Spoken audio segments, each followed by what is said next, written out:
people were targeted in Baisaran in Pahalgam. We saw multiple people shot dead right in front of their wives.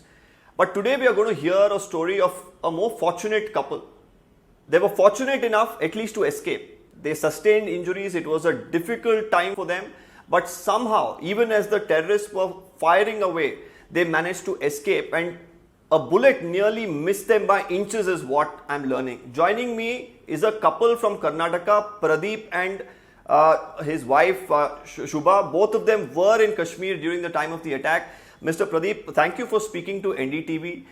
Firstly, take us through what exactly happened, and before that, tell us, are you okay? Because we believe that you had sustained some injuries as well.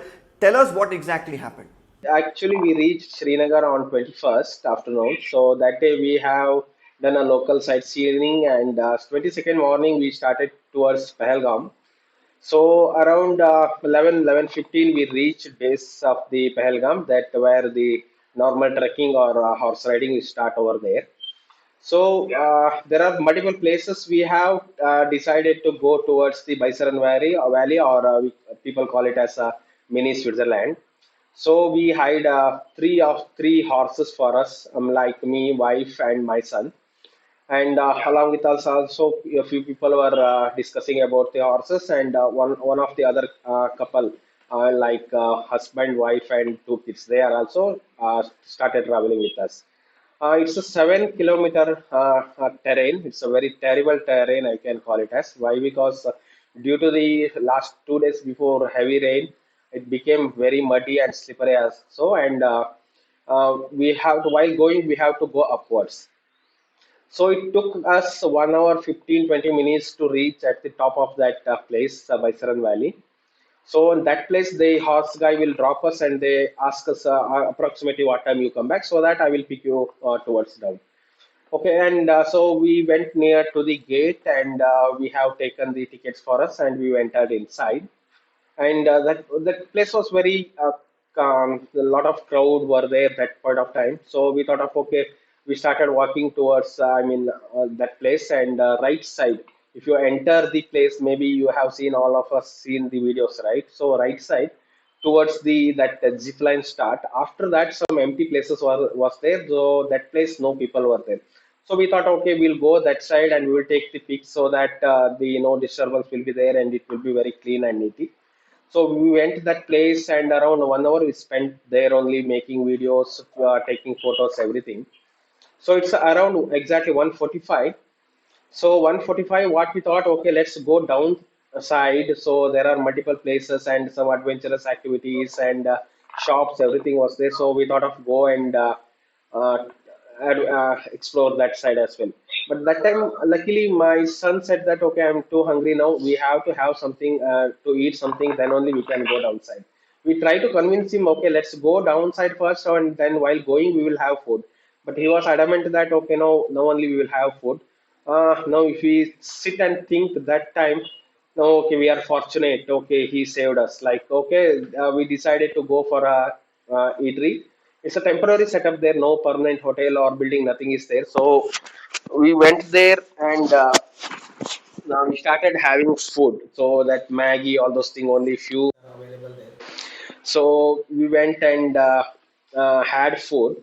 Luckily, just we went and sat there. My wife said, "Okay, I will use washroom and come back." That's a 500-meter away from that place. She went, and they were asking money for that. It was a pay and use, so she came back. And again, she took money and went and came back. By the time we completed our food, her food was waiting, so she had hurriedly she had food. We asked for the tea, and when he gave, then downside two bullet sound. That point of time, we did not think like it's a bullet sound. Two sounds came. When I asked the hotel guy, "Oh, what was that? What's that?" He said, "Pataka hai, ghabrao mata, param se kao." Okay, we assumed, okay, maybe they are bursting crackers because it's a very thick forest, so maybe some animals may be coming, so because of that scaring them, they may be bursting crackers. Then okay, we thought of, okay, like maybe crackers only. Then immediately after 15 or 20 seconds later, where initially we took photos, this same side, after that immediately forest will start. From that side, two guys are coming with big guns. They started continuously shooting and coming towards us only. After some time, one guy started downside, but one guy he was coming towards us only. Initially, after 4 5 rounds of bullet firing, we did not realize only okay what is happening over here. Then we suddenly fall down. I pulled my son's hand and we lay down. And my wife, me, and almost everyone who are there, everyone were laying down there only.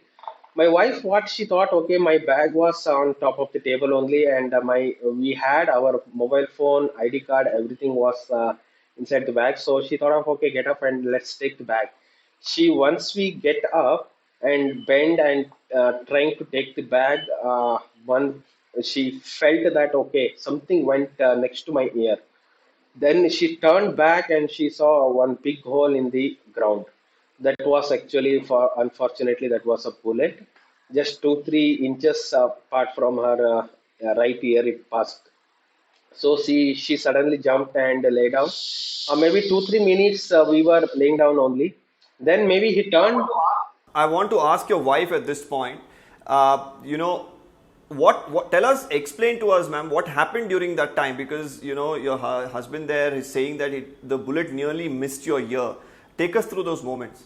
Actually, what was happened that I don't know when I'm sitting and talking now. Now I'm thinking why did I get up and go near that bag that like that it was.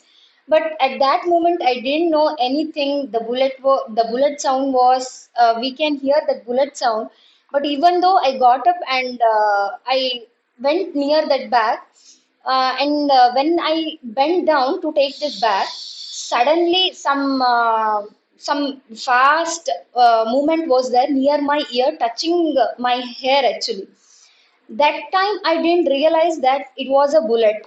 And when the wind, I turned that side, no, that force, because of that force, I turned that side. And when I saw that bullet was hitting that floor actually, so that time I came to know, okay, it was a bullet passed through my ears. God saved me that time. But I didn't tell my husband and my son because they too may get scared because of that. But the courage, I don't know how did I get that courage at that moment, sir, actually. Well, that's indeed a very horrifying story. I'm glad that both of you made it out alive. Was there any opportunity where you know you saw these terrorists? Were they very close to you? More importantly, you know, many of them we've spoken to the victims said that you know they were shouting some slogans, they were saying certain things before they were approaching people and then shooting them. Did you were you able to hear any of this, sir? Not exactly what they were shouting that moment we didn't hear, but they do shouting that point of time. But we did not hear because already people started, the other people also started shouting, "Bachao, help us!" like that. Already started shouting, but they were shouting and in a Josh manner they were coming and shooting all over initially. Then maybe later they started target shooting, but the initial movement they were shooting all over the side wherever they can find a people. They were shooting. So they one guy was almost just 100 feet away from us. We saw his dress, gun, everything. We saw he covered with that a typical Kashmiri long dress and with a shawl covered by his face as well. And he was he was holding a very big gun. I don't know what exactly that gun was, but he was holding a big gun. And after every 2 3 bullet firing, he was loading that gun as well. So I clearly saw those pictures. I still remember he was loading the gun. Okay, very quickly and in a brief manner, if you could tell us how did you manage the escape from that location? Because many of them we spoke to said, you know, that valley was difficult, the terrain was very difficult, to escape from there was nearly impossible. How did you manage to escape? Yeah, really don't know how we escaped, but we our thought was okay. Somehow we have to save our life. Whatever happens, if we broke our hand, leg, whatever happens, somehow we have to come down. That was the real motto. Not sure how that stamina or courage came that point of time. But one moment I was very down that time, but fortunately my wife was very strong that moment of time. She was telling, "No, we will survive. Definitely, don't worry. Nothing will happen. We will go home back. Don't worry." You follow. I was holding my son's hand, and she was in front of us. So she was telling, I will guide you where to put your leg and where to next leg should be, like a foot will be. That with that way she was guiding us and she was running as well. I was holding my son's hand. I was keep running. Whatever happens, okay, let's try. Let's do our best to survive, because we don't know from which hill this guys will shoot. Because there only so many people, two, three different sides they were shooting, but we don't know, right? Even outside also they may be present that point of time. So there wasn't any place to survive, but they if bullet comes, then no other option. So but we are thinking, okay, somehow if they were not there, luckily we will survive. So we started running. Even I was breathless. I wasn't it wasn't possible to breathe also that moment, because of tension and high altitude and running, all those things. So somehow we ran away, and we almost came down, and almost it was a exit time. Just 1.5 kilometer, we saw suddenly three guys in civil dress holding guns, and they all three are localites, because in Kashmir you can see, easily identify who is local and who is outsider by their face only. So three localites holding guns. So when that point we thought, okay, there we survived, but here definitely they will kill us, because we don't know whether they are local police or military or terrorists. We don't know. But we discussed we each other in Kannada. Okay, some let's try our luck. If we have to, our fate is written like we have to die here. We have to die. No other option. So we ran towards them. Then they said, "Kuch nahi hua na, so आगे से खतरा नहीं, आप आराम से जाओ," like that they said. So then that moment, after that, a little bit the tension came down. So we again ran towards base, and our driver was waiting. Luckily, most of the drivers ran away, but our driver was staying there only. So we boarded the cab and then started towards Srinagar. That moment, army started coming. So they blocked the road. So many vehicles came, and then somehow we reached Srinagar. It took 4 5 hours to reach Srinagar. I would like to ask your wife, because you did mention how she gave you the courage during that time. Ma'am, I would like to ask you. Firstly, you almost were hit by a bullet. Then you had to run. There was a situation where it was a very slushy terrain, lot of people running together. How did you keep your composure there? Also help your husband and your son. Actually, sir, at this moment, I'm getting tears in my eyes. I don't know why. I was telling my husband, nothing will happen. We'll go back home. And I was continuously running in front of them. And he was not leaving our son's hand even for a single second. And my son was telling, actually, Papa, mujhe bidi chhod do, mujhe chhod do. I can run like that. He was telling. But he didn't leave his hand even for a single second. So they could ran behind me, and finally we reached that five.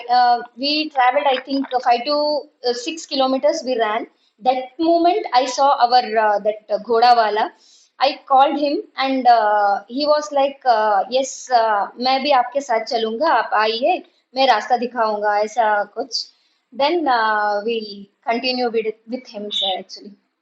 Well, Mr. Pradeep and Shubha, your story is definitely horrifying. But one good thing out of your story is that both of you made it alive along with your son. Many of them, 26 of them, lost their lives, and it's just good news that you've managed to escape from there. Hopefully, you're injury free, or if you sustain injuries, you're feeling better now.